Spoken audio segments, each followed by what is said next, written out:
When she and Adam married and moved to her hometown of Hickory in North Carolina, she became mother to Zara.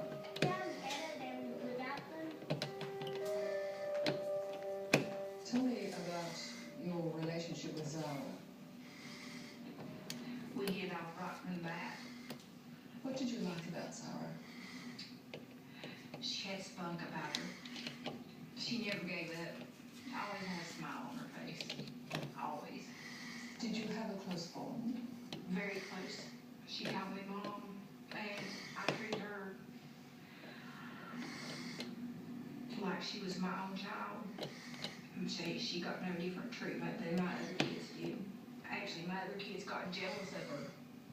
They said I treated her better.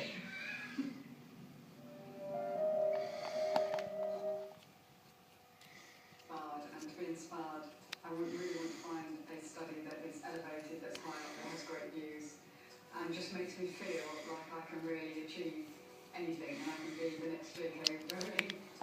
This is kind of the closest I can get